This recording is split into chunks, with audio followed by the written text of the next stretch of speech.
दोस्तों कई बार कुछ ऐसी परिस्थितियां होती हैं दोस्तों, जब किसी भी पति द्वारा पत्नी को बिना किसी कारण के घर से निकाल दिया जाता है दोस्तों। ऐसे में अगर महिला कामकाजी नहीं है तो उस पर आर्थिक संकट आ जाता है दोस्तों। और भारतीय कानून में महिलाओं को अपने पति के खिलाफ कई सारे अधिकार दिए गए दोस्तों। और इसके लिए जरूरी नहीं है कि महिला का पति जिस थाना क्षेत्र में रहता हो वहीं पर रिपोर्ट की जाए। मेरे कई सारे व्यूवर्स के भी सवाल थे महिलाओं के, उसको क्लियर कर दे रहा हूं दोस्तों कि वहीं रिपोर्ट की जाए, बल्कि कोई भी जो पीड़ित महिला है अपने पिता के घर जाकर उस थाना के अंदर जो भी आसपास पड़ता है वहां पर रिपोर्ट दर्ज करा सकती है। और 1 जुलाई 2024 से नए कानून लागू हो चुके हैं दोस्तों। उसमें व्हाट्सएप से EFR उस पर पूरा वीडियो है, आप जाकर देख सकते हैं दोस्तों। या फिर अपने जिले के जो महिला है वो अपने जिले के महिला थाने पर जाकर 498 है, मेंटेनेंस है, घरेलू हिंसा है, कोई भी मुकदमा दर्ज करा सकती है दोस्तों।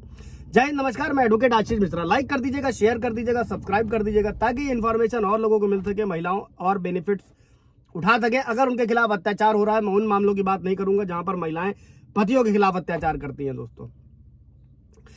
आगे बढ़ते हैं दोस्तों। ये जो 498 है ये कॉग्निबल ऑफेंस है और जिस पर थाने से FIR की जाती है और इस धारा में 3 साल तक की जेल की सजा का प्रावधान है दोस्तों। अगर किसी महिला के साथ किसी भी प्रकार की फिजिकल या मेंटल क्रूरता की जा रही है, उसे टॉर्चर किया जा रहा है, गालियां दी जा रही है, मारा पीटा जा रहा है, दहेज के लिए ताने दिए जा रहे हैं, रसोई घर में खाने को लेकर ताना दिया जा रहा है दोस्तों, ये सुप्रीम कोर्ट ने कहा ये सब छोटे मोटे मामले जो है ये क्रुएल्टी में नहीं आएंगे। बड़े बड़े मामले आते हैं जिनमें मारना पीटना, गहनों के लिए ताना देना, और उसके माता पिता अगर दहेज के लिए प्रेशर दिया जा रहा है, दबाव बनाया जा रहा है, तो ये सब भी क्रुएल्टी की श्रेणी में आता है दोस्तों। और पति ने अगर मार पीट कर घर से निकाल दिया, दोबारा लेने नहीं आया, तो ऐसी स्थिति में भी वो महिला थाने जाकर शिकायत दर्ज करा सकती है दोस्तों।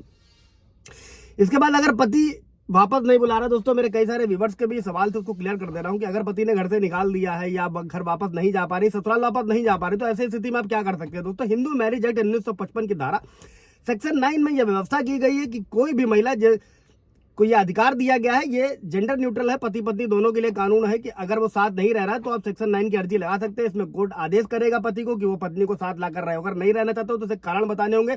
इसमें पत्नी को फ्यूचर में मेंटेनेंस का भी फायदा मिलने वाला है अगर पति नहीं रखना चाहता है दोस्तों। और अगर ये सेक्शन 9 होगा तो कहीं ना कहीं पत्नी को घर लाकर रखना पड़ेगा इस आदेश के बाद में। लेकिन हाँ, इसकी ये पे कोर्ट के भी जजमेंट है, ये जबरदस्ती नहीं किया जा सकता दोस्तों, जबरदस्ती दोनों पक्षों पर नहीं थोपा जा सकता है। इन सब चीजों से रिलेटेड कोई सवाल जवाब होगा तो कमेंट में पूछिएगा। आगे बढ़ते हैं दोस्तों हम लोग।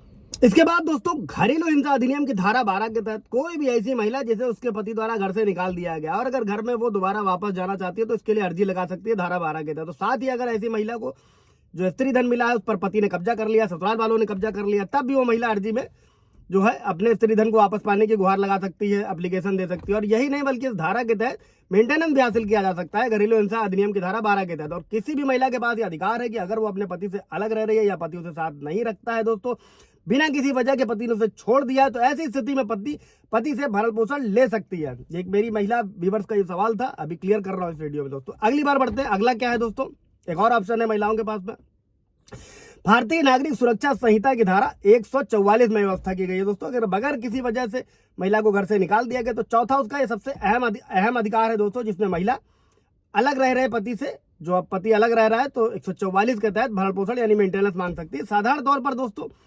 3000 से लेकर 5000 तक जो है मंथली के आदेश तो कोर्ट करती है। इसके साथ में महिला का स्टेटस भी देखा जाता है, उसकी जीवन शैली को भी देखा जाता है दोस्तों, और उसके साथ उसके पति का भी स्टेटस देखा जाता है। इन सभी पे समय समय पर कोर्ट के जजमेंट आते रहे, जिससे मेरे कई सारे वीडियो हैं, आप जाकर देख सकते हो। और इन्हीं सारी चीजों को देखने के बाद में कोर्ट जो होता है वो भरण पोषण यानी गुजारा भत्ता यानी मेंटेनेंस का आदेश पारित करता है दोस्तों। और अगर पति द्वारा भरण पोषण के रुपए नहीं दिए जाते हैं तब महिला उस पर क्या कर सकती है, वसूली का मुकदमा लगा सकती है। और कोर्ट पति को गिरफ्तारी वारंट के जरिए बुलाकर पत्नी को रुपए दिलवाती है। पूरा ब्रीफ वीडियो है, उस पर जाकर आप देख सकते हैं दोस्तों। Thank you.